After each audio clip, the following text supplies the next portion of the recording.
Hey everyone, this is Rachel. Thanks for clicking on the video, and this is another edition of Reality Show Roundup. First ones up are Cynthia Bailey and Peter Thomas.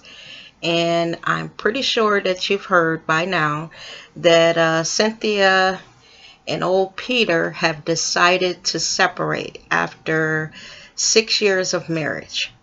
I can't say that we are surprised at all. We saw this coming with, what's been happening in the last 2 seasons.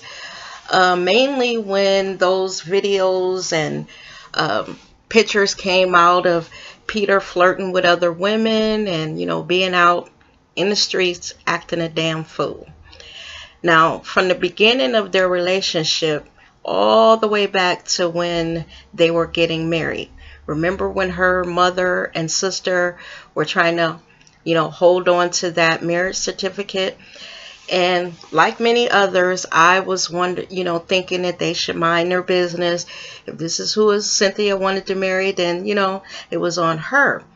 But when I think about it, her family probably knew quite a bit about Peter, and they didn't like it, and they were in their own way trying to protect Cynthia from what they knew that she was about to get into.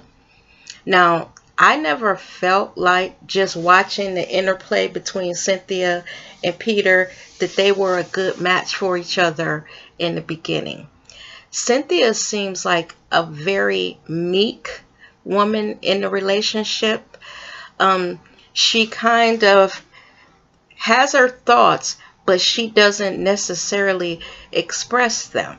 Seems like Peter's personality was a lot stronger than hers. Now, I don't think in any way that Cynthia is like weak when it comes to a man. And the reason why I say that is because when she was talking to Leon, and Leon, mentioned to her or reminded her that normally, Cynthia, you don't put up with mess. When you are done with the man, you are done with him, and you have walked away from several prominent as well as prosperous men.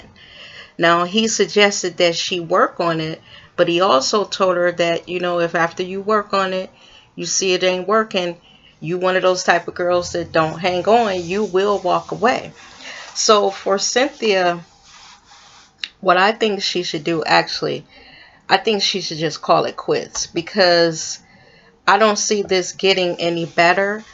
I would hope for Cynthia that it was, but Peter is kind of not kind of, but he's an arrogant asshole. It almost seems like Peter, after a while, started taking Cynthia for granted. He didn't realize, what a sweet gem that he had that was constantly in his corner. Because if the son of a bitch would have been out spending my money and opening up businesses without my knowledge, I think I would have had a big problem, with his ass.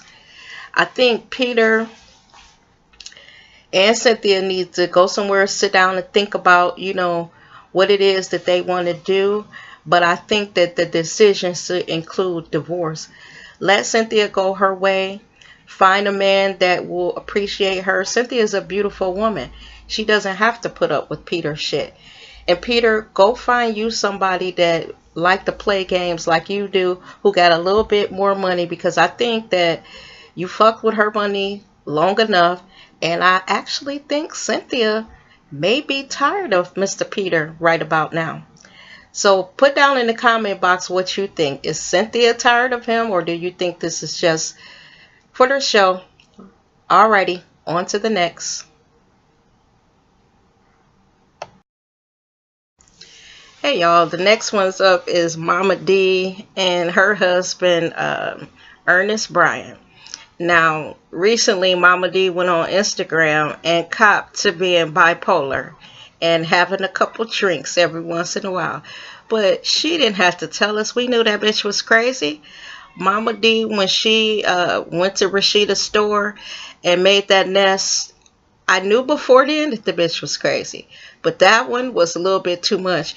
And her saging up rooms Like when she went to lunch, and when Ernest spilled the beans about her being, bipolar, and she pulled out her little feather and was doing her witchcraft over the room. That bitch is crazy. Now, Ernest said that she got a problem and she ain't taking her medicine like she's supposed to. But I think Ernest better quit fucking with her, because if Mama D does not take her medicine for too long, Ernest better watch out, because if he keep going to spill the beans, she gonna fuck him up. She was a pimp. Mama D might flip out, fuck him up, and have him standing on the corner. So with these two, they cracked me up. Now, after Ernest had told all Mama D's shit, Mama D turned around and said that his jailbird ass is a chain smoker. This bitch said that he smoked about 5 cigarettes every 20 minutes, and that she can't get no act right in the bedroom, that he can't get it up. He ain't satisfying her before he decides to tell any more of her shit. He better worry about working on his dangalang. These two killed me. And then, do y'all remember that scene when they were in the bedroom? Man, that was the funniest shit that I have ever seen. Now, I am probably quite a bit older than Mama D. I think Mama D might be in her late 40s. But when they was rolling around in that bed and all that craziness, I was sitting there like, this bitch is crazy.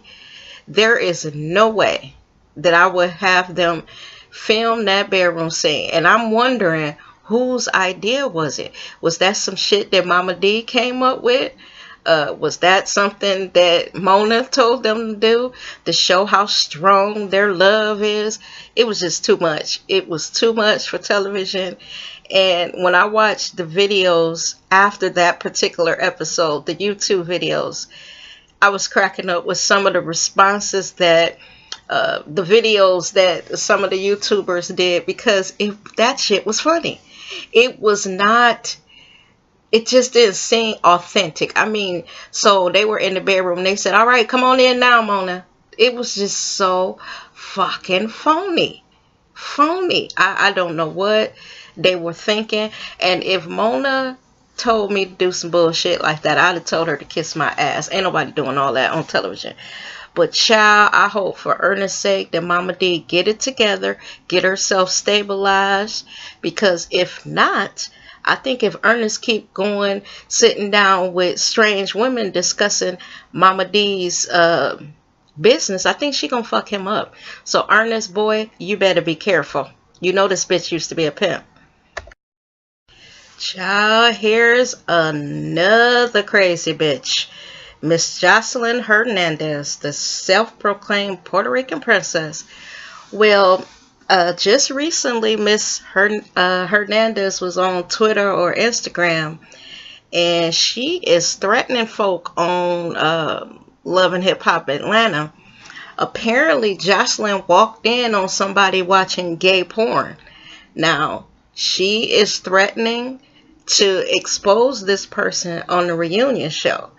Now, I don't know what Joseline got on them, because you can point all the fingers you want, because if it's not true, I mean, how's she going to prove it? Did she film them watching it? And who the hell is it that was watching gay porn? Is it Stevie J? Now, if it's Stevie J, I don't even think I would be surprised, because all three of them, meaning Mimi, him, and Joseline, seem like a bunch of freaks to me. If Mimi and Joseline done had relations, which that in itself, Joseline went down on Mimi, and from what Mimi said, it was for several hours. No, she didn't say several hours. She said it was a good long while. I wouldn't put anything past it to be Stevie J, because who else could it be? Who else who's left on the show? It can't be Benzino, because he's not on the show anymore. So who else could it be that she's threatening to expose? She's not living with Scrappy and Young Jock. So the only other person that she could be referring to is Stevie J. Now, I can't wait to the reunion, because if this crazy bitch, bring this out, can you imagine what that reunion show is going to be like for the person that she exposes? And I don't put nothing past Joseline. I believe if Joseline says she's going to do it, I believe she's going to do it. The only thing that would stop Joseline is if she gave them some demands and they met her demands, because Joseline don't have nothing to lose. You know, we already think that the bitch is crazy. She has no problem you know, saying that she screwed up. So this is not going to be anything bad for her. For Joseline, this is a win-win. She's going to be, if what she's saying is true, once she exposes them, we're going to see her as the woman who took down whoever it is. I tell whoever it is that Joseline is threatened to expose, they better get their shit together and just say somebody does not show up at the reunion show. That's probably the person that Joseline was threatening to expose. I gotta look into this story a little bit more, because Joseline was basically like grumbling about something, and something that if Mona doesn't do, then she is gonna whip out her receipts and let it be known who it was that you know, was she caught watching gay porn. I tell you this, I can't wait for this reunion, because on this particular season of Love and Hip Hop Atlanta, they got a whole bunch of fools on here, and it's been a whole bunch of crazy shenanigans going on.